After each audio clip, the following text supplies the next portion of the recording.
বাংলাদেশৰ পৰা পলায়ন কৰি শেখ হাছিনা ভাৰতত উপস্থিত হয়। BSF এলাৰ্টত কৰা হৈছে বাংলাদেশ বৰ্ডাৰত। বাংলাদেশৰ হিংসাৰ সৈতে জড়িত ডাঙৰ খবৰ। 20 লাখ লোক ঢাকা অভিমুখে আগবাঢ়িছে। শ্বহীদ মিনাৰৰ দিশে আগবাঢ়িছে মানুহ। বাংলাদেশৰ পৰা পলায়ন কৰি শেখ হাছিনা ভাৰতত উপস্থিত হয়। আগৰতলা এয়াৰপোৰ্টত উপস্থিত হয় শেখ হাছিনা। বাংলাদেশত যিকোনো মুহূৰ্ততে যিকোনো সময়তে অভ্যুত্থান হ'ব পাৰে। যিকোনো মানুহ প্ৰধানমন্ত্ৰীৰ কাৰ্যালয়ৰ ফালে মানুহ গৈ আছে। বাংলাদেশৰ সংৰক্ষণক লৈ কাজিয়া অব্যাহত হৈ আছে।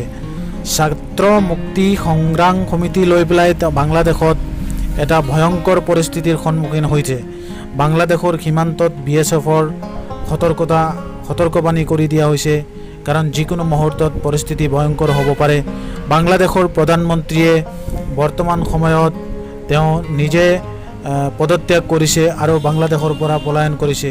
আজিৰ এই ভিডিঅ'টোত ইনফৰমেশ্যনটো আপোনালোকক দিলোঁ।